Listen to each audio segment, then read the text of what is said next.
Iran America আলোচনা বিফল ইসলামাবাদ বৈঠকরে বাহারিলানি কৌশি সমাধান পাকিস্তাନରେ গতকালিঠু চালিଥିବା দুই দেশ মধ্যে আলোচনা বিফল সবু প্রকার সর্তকু মানিবাকু মনা করিছে ইরান।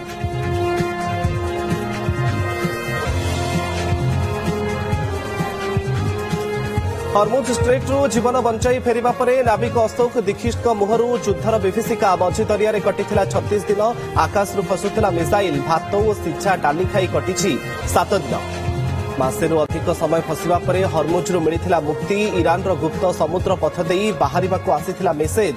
ଫାଇଟର ଜେଟ୍ର କରାଳ ଶବ୍ଦ ଓ ମିସାଇଲ ବିସ୍ଫୋରଣ ମଧ୍ୟରେ ପାର କରିଥିଲେ ସମୁଦ୍ର। ଗାର୍ଡ କରିଥିଲା ଭାରତୀୟ ନୌସେନା। ଝାରସୁଗୁଡ଼ା ଟାଙ୍ଗରପାଲିରେ ଅଭାବନୀୟ ଘଟଣା ମାର ଟାଙ୍ଗିଆ ଚୋଟରେ ଗଲା ପୁଅ ଝିଅଙ୍କର ଜୀବନ। ଆକ୍ରମଣ ପରେ ନିଜେ ଜୀବନ ହାରିବାକୁ ମାର ଉଦ୍ୟମ।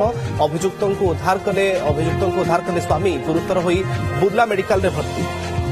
ଗଜପତି ପାରଳା ଖେମଣ୍ଡିରେ ଅଘଟଣ ମାନସିକ ଚାପରୁ ଜଣେ ପିଜି ଛାତ୍ରୀ ଜୀବନ ହାରିଥିବା ସନ୍ଦେହ। ଘର ଉପର ମହଲାରୁ ଅର୍ଦ୍ଧଦଗ୍ଧ ମୃତଦେହ ଉଦ୍ଧାର। ମୃତ୍ୟୁର କାରଣ ଅସ୍ପଷ୍ଟ। ମୃତଦେହ ଜବତ କରି ପୁଲିସର ତନାଘନା ଜାରି। ପାରାଦୀପ କପିଳ ଜୋରରେ ମାଛ ମଡ଼କ ପାଣିରେ ଭାସୁଛନ୍ତି ବିପୁଳ ପରିମାଣର ମଲା ମାଛ। ସ୍ପଷ୍ଟ ହୋଇପାରିନି କାରଣ କାହିଁକି ହେଉଛି ମାଛଙ୍କର ମୃତ୍ୟୁ। ଚାଲିଛି ତନାଘନା।